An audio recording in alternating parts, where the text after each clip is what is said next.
Wow, lady, you sure pile on the makeup. My boss likes me to wear a smile to work.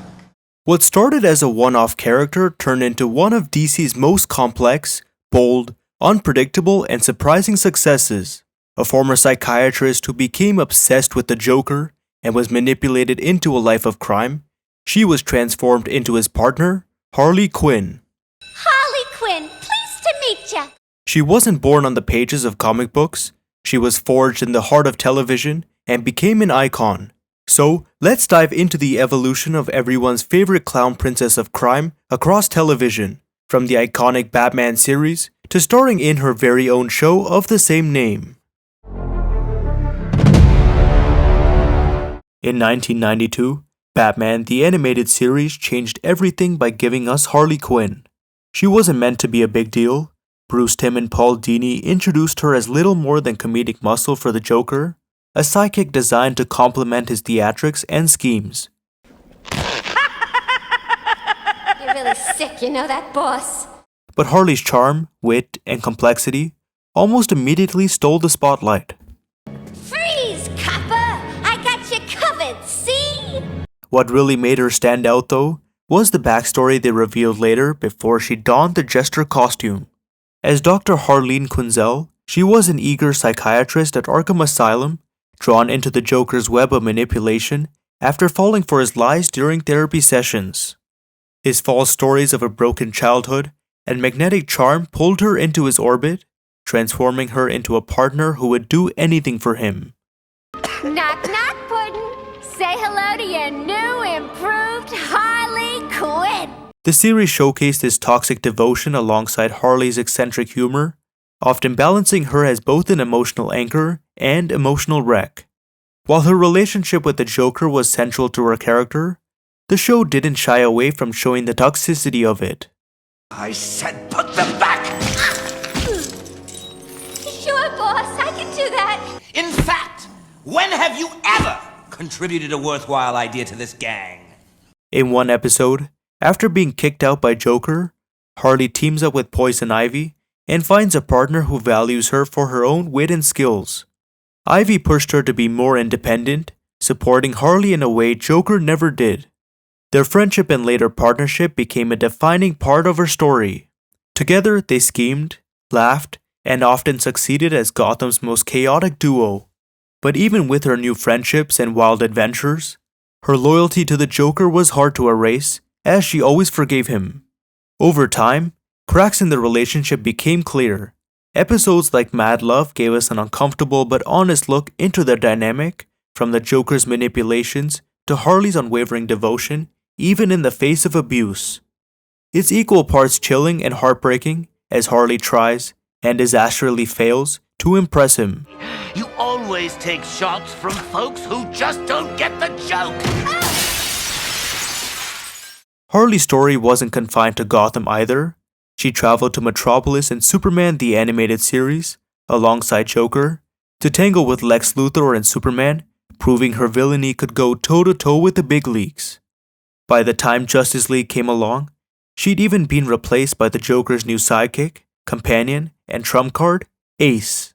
The best sidekick a homicidal maniac ever had. What about me? Harley! But Batman the Animated Series gave Harley her soul, her quirks, her flaws, her undeniable charm. It all started here, setting up a foundation that every future portrayal would be compared against. In 2002, Birds of Prey gave Harley Quinn her first live-action appearance, and the result was pretty different. This version of Harley steps out from behind the Joker's shadow and takes on the role of a full-blown mastermind. Operating as Dr. Harleen Quinzel, she's the one pulling the strings in New Gotham, and instead of her usual chaotic flair, Harley is portrayed as cold, calculated, and ruthless. And go get my truck. Slick. Don't fail me again. Gone are the bright costumes and slapstick humor. This Harley trades in her bubbly unpredictability for quiet manipulation. Her origins were still tied to the Joker, with plans they once made to have children together before his arrest. Me and my Mr. J, we would have had such beautiful children. My green eyes and his green hair.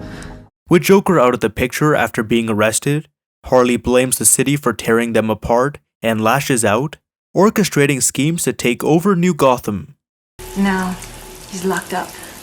The city is gonna pay for what they did to my sweet Mr. J. For instance, she employs a metahuman assassin like Slick to go after Detective Jesse Reese and continually sets up elaborate plans to dismantle the lives of her enemies. Despite her power, her true nemesis is Huntress, aka Helena Kyle, daughter of Batman and Catwoman, whom she manipulates while posing as her therapist. How many of you are there? In New Gotham? Just Barbara, Dinah, and myself. While the idea of a more serious Harley had potential, many fans felt her transformation stripped away the depth and charm that made her so beloved in animation. Birds of Prey pushed boundaries, but didn't quite capture the spark. Harley Quinn's appearance in The Batman gave her a sleek update, both visually and narratively. This was a Harley revamped for modern audiences, trading her classic gesture look for a slicker, edgier design. This new look wasn't just for aesthetics, it highlighted a Harley who was more physical, more agile, and more in control of her situation. Interestingly, this version of Harley didn't come into the story as Joker's partner right away. Instead, she first appeared as Dr. Harleen Quinzel, hosting a pop psychology show called Heart to Heart with Harley. Hiya, folks! Time for an hour of love and laughter with me, Dr. Harleen Quinzel. Her show leaned into her manipulative tendencies and charming wit, but it all fell apart after she angered Bruce Wayne and got herself cancelled. From there, she spiraled into despair until the Joker swooped in. Yanked in mid-show should be an emotional wreck. Someone should take advantage of that. In a moment that mixed chaos with a strange sense of mentorship, he saw potential in Harley after witnessing her knack for taming his hyenas.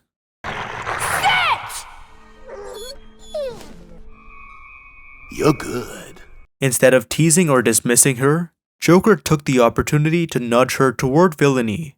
Originally hoping for a career revival by getting insider dirt on the Joker's psyche, Harley found herself spilling her own frustration to him instead. Joker naturally channeled that energy into Gotham-sized mayhem, encouraging her to embrace her inner jester. You know what two sad sacks like us need? A night on the town!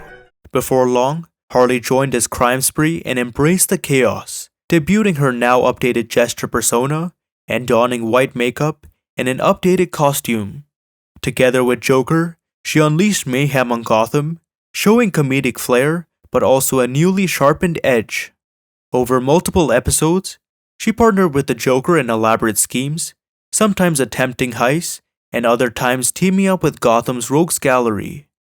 She wasn't a tragic victim here, she had fully bought into the insanity, and yet, her humor never overshadowed her menace.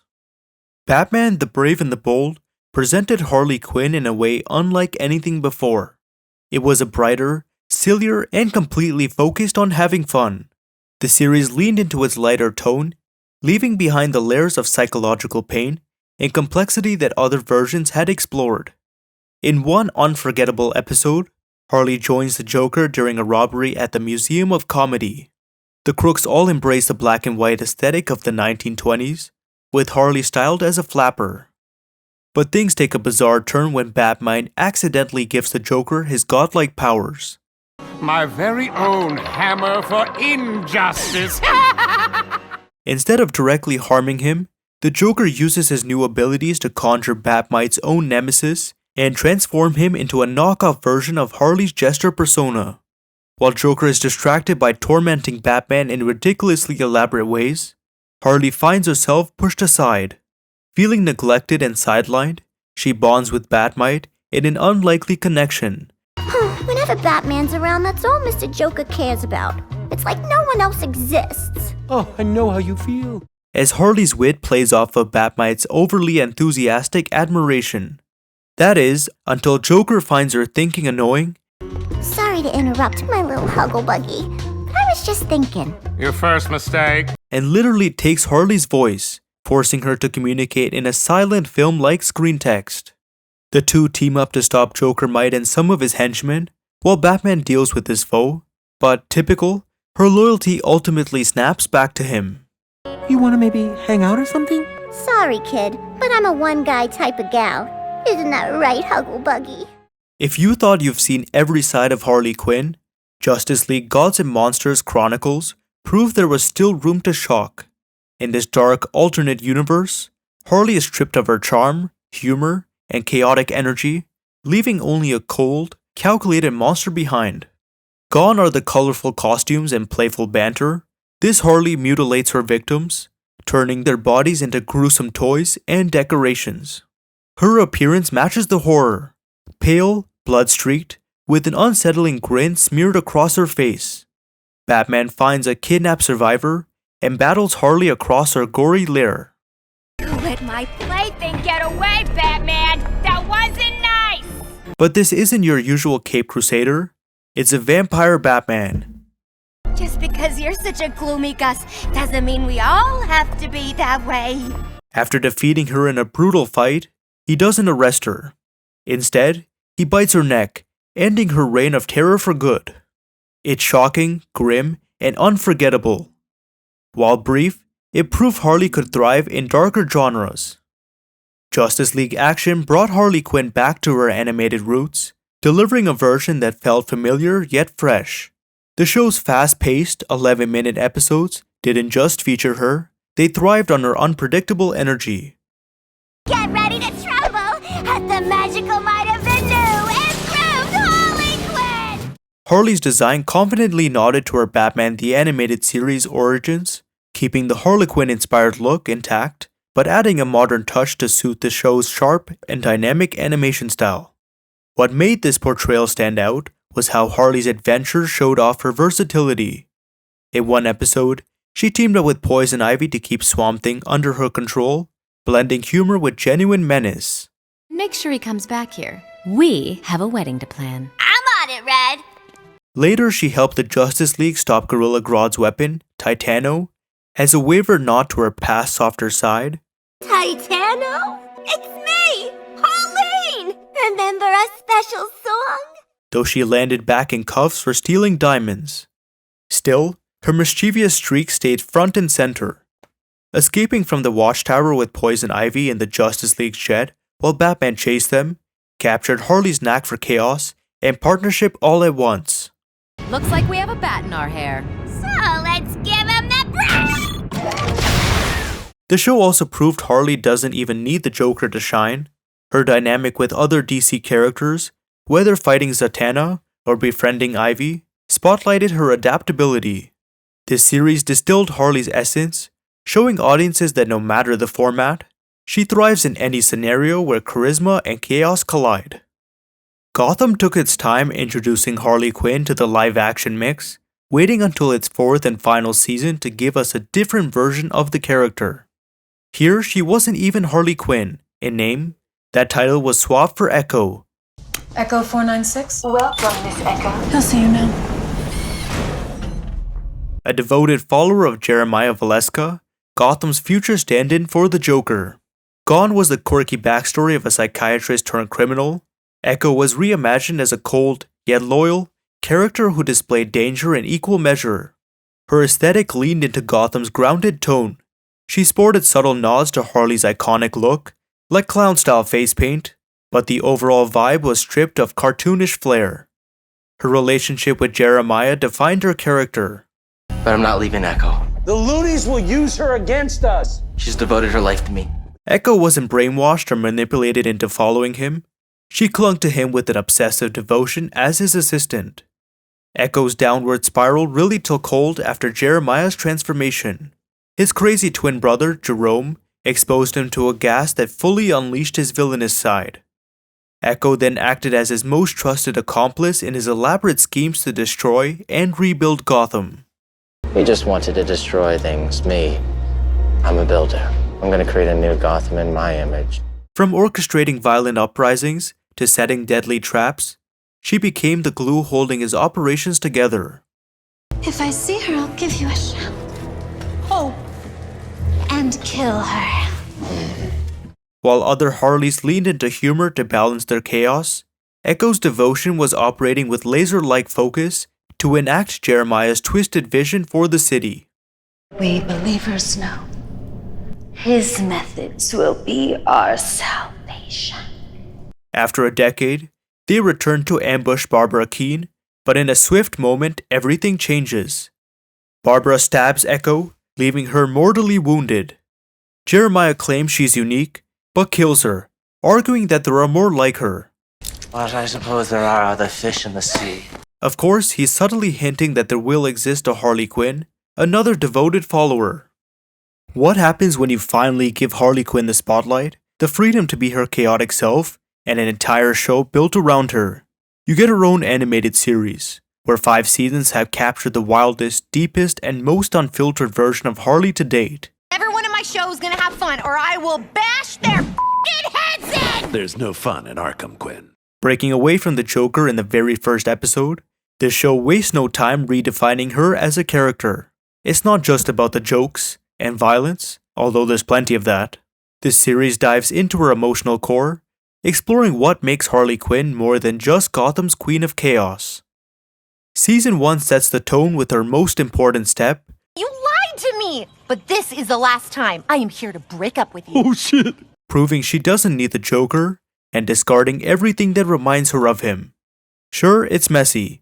We're talking attempts to assemble her own crew, confrontations with the Legion of Doom, and trying to build her own credibility in the villain world. What? KG Beast's getting nominated for the Legion of Doom? Well, I'm way better than him! But that's what makes it work. Harley's path isn't polished, it's full of missteps and growth. Her friendship with Poison Ivy becomes a cornerstone, with Ivy steadying Harley as she reckons with her identity. Thanks for always giving me great advice, Ivy, even if I don't always use it. You actually never use it. The season ends with Harley finally confronting the Joker and reclaiming her independence as Gotham crumbles around them. In Season 2, with Joker out of the picture, Harley takes aim at Gotham's new power players, the Injustice League. Feast your eyes on new Gotham. Not interested! This season contrasts Harley's path of destruction with the growing tension between her and Ivy, who's engaged to Kite Man. The emotional stakes build as Harley realizes her feelings for Ivy.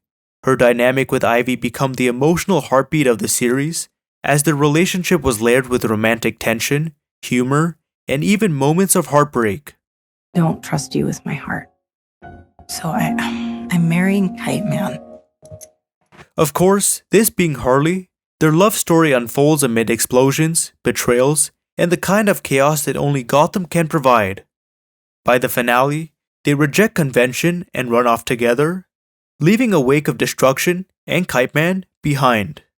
Season 3 dives deeper into Harley and Ivy's relationship as a couple. Ladies, your honeymoon is over. Wrong again! It's just beginning! Come on, Ivy, let's bounce! While Ivy focuses on terraforming Gotham in pursuit of her environmental goals, Harley starts evolving into something unexpected, someone who cares about doing good, even if her methods remain chaotic.